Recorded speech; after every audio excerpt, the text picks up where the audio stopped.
ناظرین اس وقت ہم موجود ہیں میجر محمد عزیز شہید روڈ پر، جو کہ بلوچستان کے ایک معروف علاقے گلستان روڈ سے ملحقہ علاقہ ہے، اور یہاں پر حال ہی میں عید کے دن ایک دھماکہ ہوا تھا جو کہ عیدگاہ مسجد پر ہوا تھا، جہاں پر لوگ عید کی نماز ادا کر رہے تھے، اور وہ دن تھا جس نے کوئٹہ شہر کو کمپلیٹلی سوگوار کر دیا تھا، کیونکہ عید کا دن تھا، لوگ خوشیاں مناتے ہیں، لیکن عید کی نماز کے اینڈ ٹائم پر ایک خودکش بمبار یہاں پر پہنچا تھا اور اس نے لوگوں کو نشانہ بنایا تھا۔ یہ وہ اہل خانہ ہے جن کی گاڑی اس خودکش بمبار کی گاڑی کے سامنے آ گئی تھی۔ ان سے گفتگو کرتے ہیں اور ان سے پوچھتے ہیں کہ واقعہ کیسے پیش آیا تھا اور ان کا کیا نقصان ہوا۔ جی۔ عید کا دن جو خوشی کا دن ہے، جس میں لوگ خوشیاں مناتے ہیں، اس دن ہم پہ ایک عاشور کا دن انہوں نے برپا کیا۔ اس دن صبح کے ٹائم جیسے ہی نماز ختم ہوا، میں خود قبرستان گیا ہوتا فاتحہ دینے، وہاں سے جیسے ہی میں آ گیا گھر تک پہنچا ہی دھماکے کی آواز آئی۔ جیسے ہی وہاں پہنچے تو دیکھا کہ لاش پڑے ہوئے، زخمی پڑے ہوئے، جس میں میری اپنی بانجی 4 سال کی تھی، وہ شہید ہو گئی، میری بہنیں شدید زخمی ہو گئے۔ اس کے بس کیا کہہ سکتے ہیں آپ، ان کا چھوٹا بیٹا زخمی ہو گیا، 2.5 سال کا بیٹا تھا، وہ زخمی ہو گیا۔ کتنے لوگ تھے گاڑی کے اندر؟ کہاں جا رہے تھے؟ آپ کے گھر آ رہے تھے؟ نہیں، اپنے گھر سے اپنی مدر کے گھر جا رہے تھے، دادی کے گھر جا رہے تھے۔ تو راستے میں جیسے ہی یہ چوک پہ پہنچے جہاں پہ اس ملعون کا گاڑی کے آمنے سامنے آ گئے، تو اسی میں وہ بچی بھی جان بحق ہو؟ بچی بھی، چھوٹی بچی تو بس ہاسپٹل تک تھی، ہاسپٹل میں شہید ہو گئی۔ مطلب اس کے بعد مطلب اس کی والدہ کی کیا حالت ہے؟ وہ کہاں پہ ہیں؟ والدہ کی حالت آپ خود مطلب جو اولاد والے ہیں ان کو پتہ ہے کہ 4 سال کی بچی جو ابھی بولنے پہ آئی، وہ کیا اس کا والدہ پہ کیا گزر رہی ہوگی۔ آپ مطلب جو بھی اولاد والے ہیں ان کو زیادہ بہتر معلوم ہے کہ ایک بچی جس کو اس نے 4 سال پال پوس کے بڑی کی، وہ اس کے ہاتھوں سے عید کے دن میں جو خوشی کا دن ہے، اس کو صبح سویرے اس کو نئے کپڑے پہنائے، چوڑیاں پہنائیں، اور وہ اس کے پاس سے منٹوں میں چلی گئی۔ اب کوئی سیکیورٹی کی کیا صورتحال ہے؟ سیکورٹی تو کچھ بھی نہیں ہے، سیکورٹی خاص کر ہم لوگوں کے لیے کچھ بھی نہیں ہے۔ پھر کس کے؟ سیکورٹی صرف جو منسٹرز ہیں، جو بیوروکریٹس ہیں، ان کے لیے ہے، ہمارے لیے کچھ نہیں ہے۔ ہمارے لیے جو بھی گورنمنٹ کے جتنے بھی سختیاں ہیں وہ صرف ہم لوگوں کے لیے ہیں۔ ایف سی ہے، ایف سی ہمیں بجائے سیکورٹی کے الٹا ہم ہی پہ وہ روک جماتے ہیں۔ پولیس اسی طرح ہے، پولیس تھوڑا بہت کوآپریٹ جو کرتا ہے وہ بھی اتنے کمفرٹیبل والے نہیں ہیں، جس پہ ہم لوگ اطمینان رکھیں کہ جی ہاں یہ ہمیں سپورٹ کر رہے ہیں یا یہ ہمارے ساتھ ہیں۔ ہمارے ساتھ نہیں ہیں۔ تو بلوچستان کے مسائل کا آپ کے خیال میں کیا حل ہے؟ بلوچستان کا مسئلہ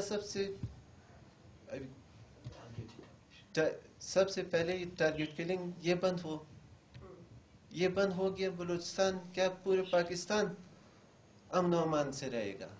جو بھی یہ ہو رہے ہیں، یہ یا ایجنسیز کر رہے ہیں یا اس سے مہلکہ لوگ جو ملے ہوئے ہیں وہ کر رہے ہیں۔ میں نے گفتگو کی ناظرین، ایک ایسے اہل خانہ سے یہاں خواتین بات نہیں کر سکتی کیونکہ زیادہ بہتر ان کے ماں کے یا بچوں کے یا باقی اہل خانہ کے جذبات سے اندازہ لگایا جا سکتا ہے۔ شاید مرد حضرات اس حد تک ڈیٹیل فراہم نہیں کر سکتے کہ کسی پر کیا گزری، کیا احساسات ہوتے ہیں، کیا جذبات ہوتے ہیں۔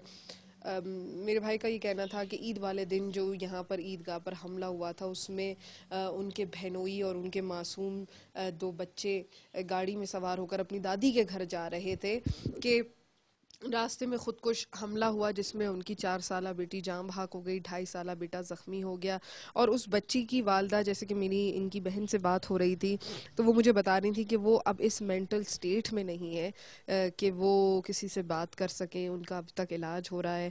جیسے کہ یہ بات واقعی ایک فیکچول بات ہے کہ صاحب اولاد ہی جان سکتا ہے کہ اولاد کے جانے کا کیا غم ہے. تو ناظرین، میں نے تمام تر علاقوں میں گھوم پھر کر، یہ ایک پشتون فیملی ہمارے ساتھ موجود ہے، میں نے اور مزید کمیونٹیز کو کور کیا، تمام تر لوگوں سے گفتگو کی، ان لوگوں سے بات چیت کی جن کے اہل خانہ کو ٹارگٹ کلنگ کا نشانہ بنایا گیا یا بم دھماکوں کی زد میں آئے، دہشت گردی کی زد میں آئے. قبرستان کا بھی ہم نے چکر لگایا، وہاں کو اندازہ ہوا کہ کس حد تک نئی قبریں موجود ہیں. تو یہ والی بات ہے کہ اس وقت قبرستان آباد ہیں اور شہر ویران ہوتے چلے جا رہے ہیں. اس کے بعد ناظرین، میں آپ کو اس جگہ تک لے کر جاؤں گی جہاں پر یہ عیدگاہ کے ٹائم پر جو بم دھماکہ ہوا ہے، وہ اس علاقے کی تھوڑی سی صورتحال میں آپ کو دکھاؤں گی. اور یہ وہ معصوم بچے ہیں، ان کی تصویریں ہمیں دکھائی گئی ہیں.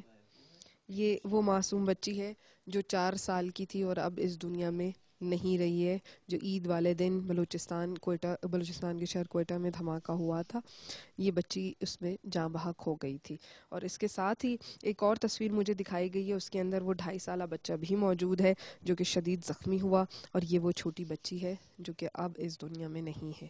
تو ناظرین، اس سے آپ اندازہ کر سکتے ہیں کہ یہ ہیں بلوچستان کے حالات.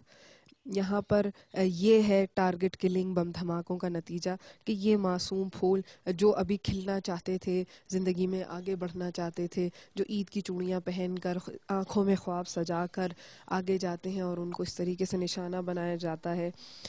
ریسنٹلی میں نے اپنے باقی شوز میں کراچی میں حالیہ خودکش بم دھماکہ جو ہوا ہے CID کے ایک پولیس آفیسر کے گھر کے سامنے، اس کے اندر ایک ننھا بچہ 8 سال کا موہد، اس کو بھی نشانہ بنایا گیا.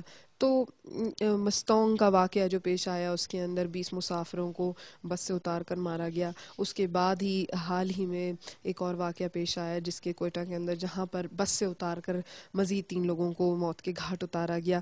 تو یہ ہیں وہ حالات جس میں ایک عام پاکستانی آج کل رہ رہا ہے.